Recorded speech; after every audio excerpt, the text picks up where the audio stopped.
नमस्कार, आदाब। मैं हूं वक़ार अहमद और आप देख रहे हैं इंडिया फर्स्ट रिपोर्ट्स। मैं हूं इस वक्त क्लोकरी गांव में, जहां पे एक और नौजवान मौत के घाट उतार दिया गया।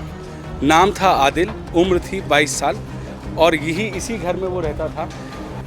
बच्चे यहाँ के बैठे हैं और उन्होंने अपना 2 लोग ढाटा बांध के आते हैं, लाइव गोली चला के मार के चले जाते हैं। हमें धमकी दे रहे हैं हमारे भाई को कि एक को तो मार दिया, अभी तो तुम्हारे खानदान में तो और मारना बाकी है। 3 लड़के आते हैं बाइक पे, चलती हुई बाइक पे, उसमें गोली मार के सीधा चले जाते हैं। तो ये मेरी कोई नहीं सुनाई कर रहा।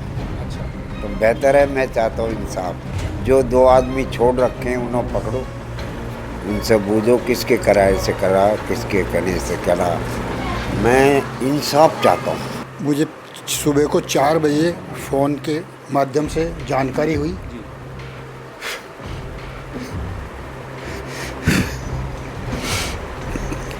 कि आदिल का मर्डर हो गया। मैं तुरंत ही यहाँ पहुँचा तो मुझे पता लगा कि इस तरह से उसके गोली मार दी है। इतने बड़े हादसे के बाद में उन्होंने मेरे भतीजे को फ़ोन करा, या मतलब फ़ोन पे बात हुई है, बाकायदा उसको भी धमकी दी है। अभी एक गए, अभी तू भी बाकी है, तू भी जाएगा। FIR तक नहीं दिखाई हमें, जब तक पोस्टमार्टम तक वो नहीं पहुँचा। वहीं जब कागज पहुँचा तो वहीं जो है FIR की कॉपी दिखाई। नमस्कार, आदाब। मैं हूं वक़ार अहमद और आप देख रहे हैं इंडिया फर्स्ट रिपोर्ट्स। दिल्ली में खून रेज़ी अपनी चरम पर है। दिल्ली में सीरीज़ ऑफ मर्डर्स हो रहे हैं। सबसे पहले जे ब्लॉक का कुणाल, सीलमपुर की बात कर रहा हूँ, उसके बाद समीर, उसके बाद साद निज़ामुद्दीन का, और अब आदिल। नामालूम कितने लोगों की जानें अब और जाना बाकी हैं। कहते हैं कि पुलिस चाहे तो क्या नहीं कर सकती, लेकिन करने पे आए तब बात बने। आदिल जान से चला गया, जवान लड़का, मौत के घाट उतार दिया गया। दिल्ली पुलिस को मैं ये नहीं कहूँगा चीख चीख के वो क्या कर रही है क्या नहीं कर रही है, मुझे उस बात से ज़्यादा लेना देना नहीं है। लेकिन जो माँ इस वक्त तड़प रही है, आदिल अब कभी दरवाज़ा नहीं खोलेगा इस चौखट का। उसके दादा, अल्फाज नहीं है उनके पास कुछ कहने के लिए। मैं इस वक्त दिल्ली के किरलोकरी गांव में हूं और उन आवाज़ों को सुनने आया हूं जिस भाई ने अपने बड़े भाई को खो दिया, जिस दादा ने अपने पोते को खो दिया, जिस माँ ने अपनी औलाद को खो दिया। बहुत अफसोस होता है ये देखकर कि हमारी जवान औलादें इस तरीके से ज़ाया हो रही हैं। मामला हिंदू और मुसलमान का नहीं, मामला इंसान का है। जब ऐसा कोई बड़ा काम होता है या कोई ऐसा अपराध होता है तो ज़मीन और आसमान एक हो जाते हैं।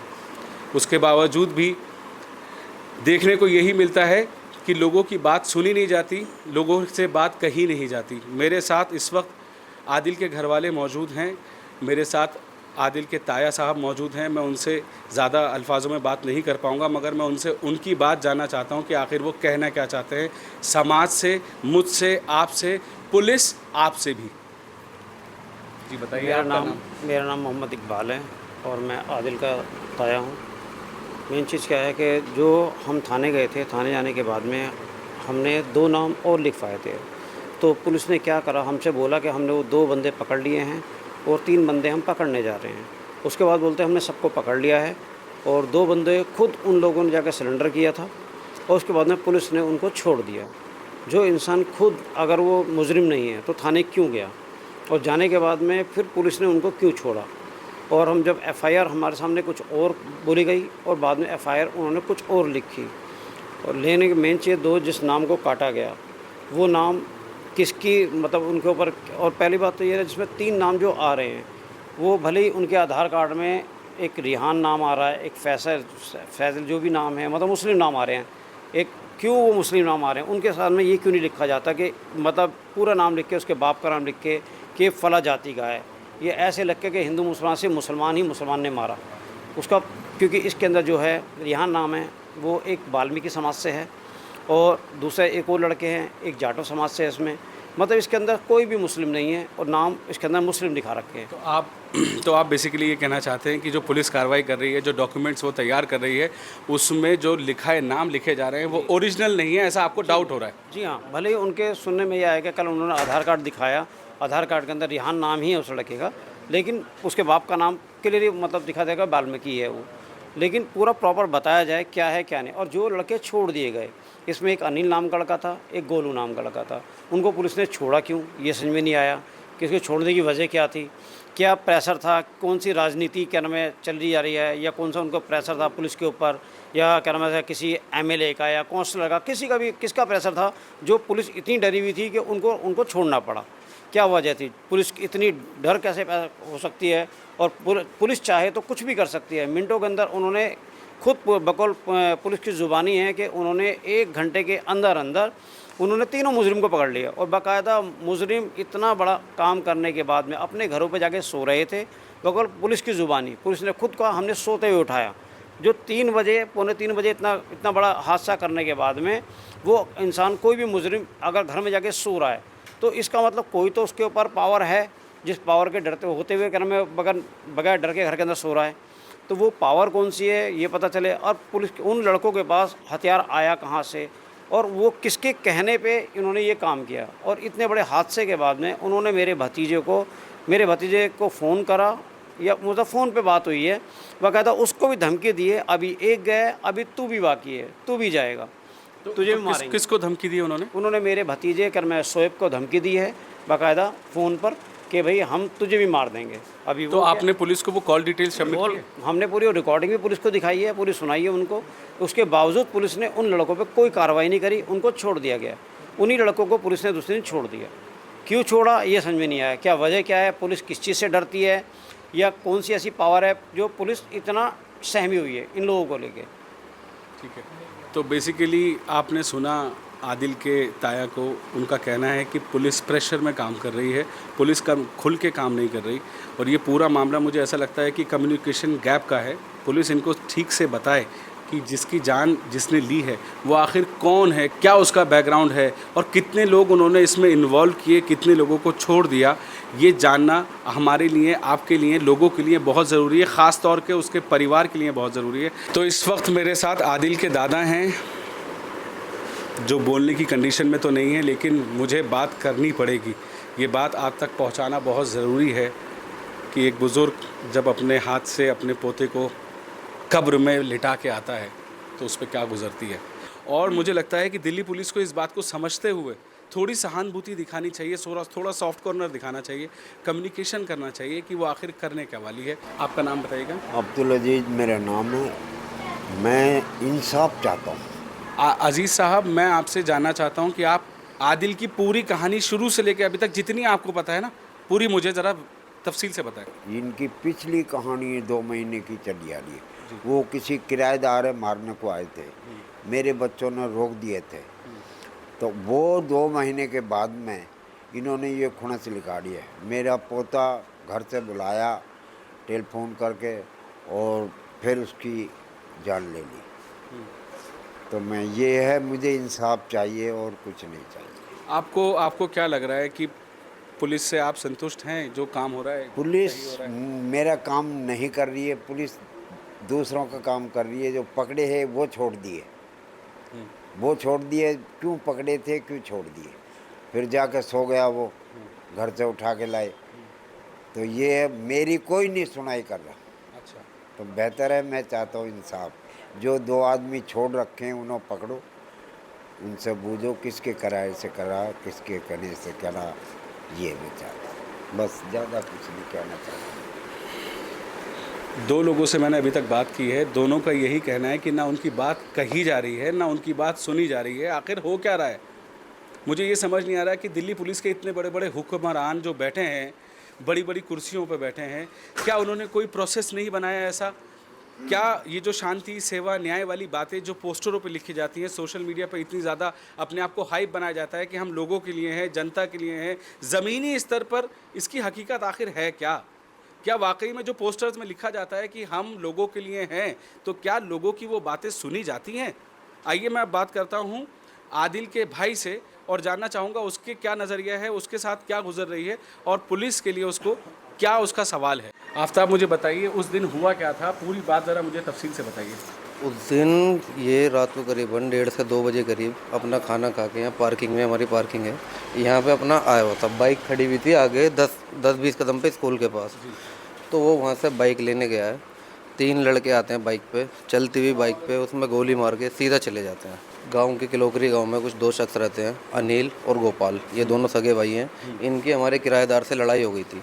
तो ये गली में 2 नाली बंदूक निकाल के ये 10-12 लड़के आए, यहाँ पे 2 नाली बंदूक निकाली। तो हमने बंदूक देखे, हथियार देख के उनको रोकना चाहा।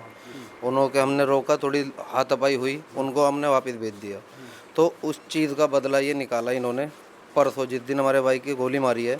जब हम ट्रोमा से अपने घर तक भी नहीं पहुँचे तो उनका हमारे पास कॉल आके हमें धमकी दे रहे हैं हमारे भाई को कि ये एक को तो मार दिया, अभी तो तुम्हारे खानदान में से और मारना बाकी है। भाई चला गया, उम्मीद थी कि ऐसा चला जाएगा? कभी सोचा भी नहीं था। एक किसी को बंदूक ला के रोकने के लिए मुझे हमारे भाई को इतनी बड़ी सज़ा मिली। क्या कहना चाहोगे पुलिस के लिए? तो पुलिस से बस न्याय मांगना चाहेंगे, हमें और कुछ नहीं चाहिए। हमारा भाई तो ला के दे नहीं सकते। क्यों फील हो रहा है कि न्याय नहीं मिल रहा? थोड़ा उसके बारे में मुझे बताओ।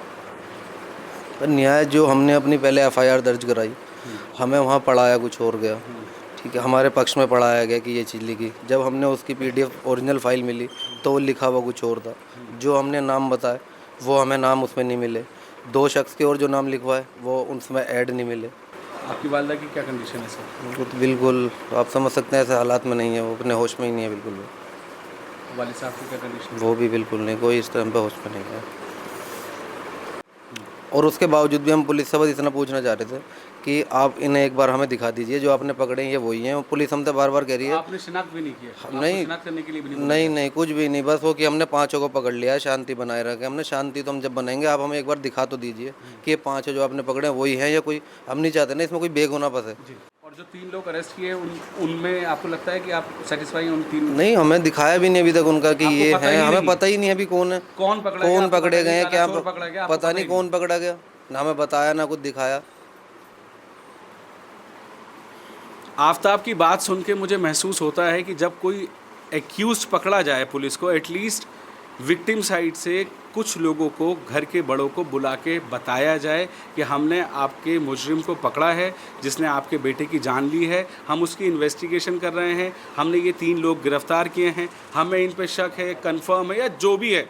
अगर कम्युनिकेशन ही नहीं होगा, बात कही ही नहीं जाएगी, बात सुनी ही नहीं जाएगी, तो फिर यही होगा, लोगों को यही महसूस होगा कि हम ठगे गए, हमारी औलाद चली गई और पुलिस हमें सुनने के लिए राज़ी नहीं है। हालांकि हो सकता है कि पुलिस कोई कार्रवाई कर रही हो, लेकिन क्या ये कार्रवाई मुझे ना पता चले, आम लोगों को पता ना चले? एटलीस्ट उन लोगों को पता चलनी चाहिए जिनके साथ ये हादसा हुआ है, ताकि वो दुआओं के साथ साथ ये उम्मीद भी लगा सकें कि इंसाफ हो रहा है। क्राइम बढ़ता जा रहा है दिल्ली के अंदर। मैं ये नहीं कहूँगा कि पुलिस को पकड़ो, पुलिस क्या कर रही है, नेता क्या कर रहा है। हकीकत दिखा रहा हूँ आप लोगों को, आप हकीकत देख के खुद हालात का अंदाज़ा लगा सकते हैं कि हमारे बच्चे कितने सुरक्षित हैं।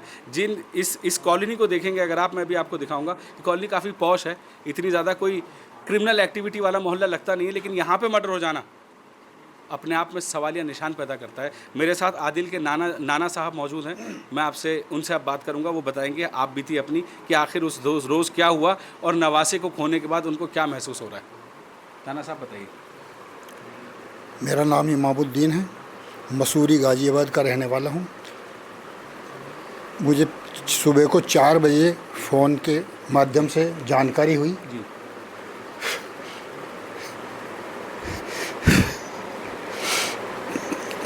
कि आदिल का मर्डर हो गया। मैं तुरंत यहाँ पहुँचा तो मुझे पता लगा कि इस तरह से उसके गोली मार दी है। और हमने कहा इनसे एफआईआर के बारे में क्या हो रहा है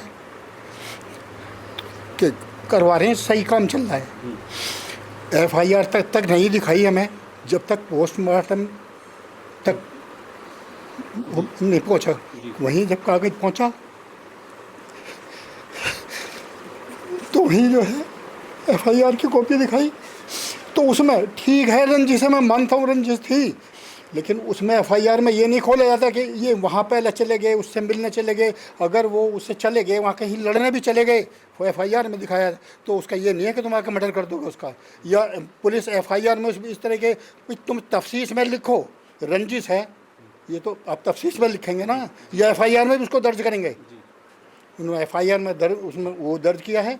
उसके बाद में जो है फिर यहाँ पर जब उसका थोड़ा हंगामा सा हुआ, हमने जो है बॉडी नहीं उठाने दी, पहले डीसीपी साहब से बात करेंगे। और यहाँ पर जब पूरी फोर्स जो है यहाँ मौजूद थी, एसीपी साहब यहाँ मौजूद थे। एसीपी साहब ने जो है उस पर हमसे वो जो हमने उन्हें पेपर दिया कि भाई जो आदमी हमारे जो है नामजद थे, जो हम उसमें मर्डर में थे या जो करवाने वाले थे, अगर उनके नाम नहीं हैं तो उनके नाम जो है। तो एसीपी साहब ने जो है हमें ये आश्वासन कि मैं अपने आईओ को लिख रहा हूँ। हमने कहा ये आईओ नहीं, तो डीसीपी साहब एसएचओ साहब को जो है ये रिमार्क करें। तो हम डीसी साहब से जाके मिले हैं और डीसी साहब ने हमें ये आश्वासन दिया है कि जो बिल्कुल हकीकत है, जो सच है, वो हम उसी पर कार्रवाई करेंगे, आप आश्वस्त रहिए। और ये हम उन्होंने जो है दिया है। और इसे जो है तुम अब हमने अधिकारियों की बात मानते हुए भाई मिल के चलना पड़ेगा, क्योंकि हमें तो उन अधिकारियों की बात रखनी थी और अपने समाज की बात रखनी थी। हमने तो अपना खो दिया, हमारा तो वापस नहीं आ सकता किसी हालत में भी। उन्हें फांसी हो जाए, कुछ भी हो जाए, या हमें कोई जो नहीं है इसमें बेगुनाह है, उन्हें हमें फंसाने से हमें कुछ इसमें कुछ मिलना नहीं है। जिसने किया है, जो हकीकत में है, वो जो है वो उसमें जो है इन्वॉल्व होने चाहिए, उनके नाम आने चाहिए और सही इन्वेस्टिगेशन हो और सही जो रिपोर्ट है वो सही हो। तो आपने सुना आदिल के नाना की बात। घर के बुज़ुर्ग हैं तो संभल के बात कर रहे हैं, समझदारी की बात कर रहे हैं, समझदारी का मुजाहिरा दे रहे हैं। इनका कहना है कि वो डीसीपी से मिले थे तो डीसीपी ने कहा था, आश्वासन दिया था कि मुजरिम बख्शे नहीं जाएंगे और सख्त से सख्त कार्रवाई होगी। उन्होंने डायरेक्टिव्स भी दिए, डीसीपी ने डायरेक्टिव्स भी दिए पुलिस स्टेशन को, आईओ को भी बोला, एसीपी भी इसमें इन्वॉल्व थे। लेकिन ये ऊपरी जो कहानियाँ हैं ना, डीसीपी, एसीपी, एसएचओ, आईओ, इनके बारे में इन सबको कुछ पता नहीं है। मेरा मानना यह है कि डीसीपी एक टीम बना के इनके फैमिली से कुछ लोगों को बुला के, जो समझदार हैं, एटलीस्ट इनका दिल की तसल्ली के लिए इनको सारी बातें बताएं। इनको बताएं कि आखिर कौन कौन लोग इस जुर्म में शामिल थे, किस तरह की धाराएं लगा के उनको बंद किया गया, किस तरह का एक्शन पुलिस ने लिया और क्या स्टेप्स पुलिस उठाना चाह रही है। ये न सिर्फ इनके लिए अच्छा होगा, इनकी सेटिस्फैक्शन के लिए अच्छा होगा, ये एक नज़ीर बननी चाहिए कि अगर किसी के साथ ऐसा हादसा हो जाए तो पुलिस और पब्लिक के बीच का जो रिश्ता होता है ना, वो मजबूत हो। ये घर से बाहर निकले तो कम से कम ये तो कहें कि आदिल चला गया, लेकिन आने वाले हमारे जो डीसीपी हैं उन्होंने हमारी मदद की, उन्होंने हमारा साथ दिया, मुजरिमों को पकड़ा, सही लोगों को पकड़ा, किसी नाजायज़ को नहीं पकड़ा, किसी गलत इंसान को पकड़ के धर पकड़ के बंद नहीं करा, सही लोगों को पकड़ा है और ये सेटिस्फाइड है। इनफैक्ट मैं तो कहता हूँ पुलिस का एक फीडबैक फॉर्म भी होना चाहिए कि अगर किसी के साथ कोई हादसा हुआ है ना, तो उसको फीडबैक दे पुलिस ने उसकी क्या कार्रवाई की, कितनी कार्रवाई की और वो कितना सेटिस्फाइड है उससे। मेरा मकसद ये वीडियो बनाने का सिर्फ इतना सा है कि जितने भी लोग इस वीडियो को देख रहे हैं वो ये समझें कि जब एक हादसा होता है तो परिवार पे क्या गुजरती है, पुलिस का क्या रिएक्शन होता है, लोगों के साथ पुलिस का कनेक्ट कितना होता है, अगर पुलिस चाहे तो क्या कर सकती है, और पुलिस अगर कुछ कर भी रही है तो लोगों को पता है कि नहीं। ये बहुत इंपॉर्टेंट बात है। राशिद, आप मुझे बताइए क्या हुआ था उस दिन? पहले उन्होंने चेक करा, फिर जैसे वो आए, इन्होंने उनके पास को गए ना, उन्होंने इतने में गोली मार दी और चले गए।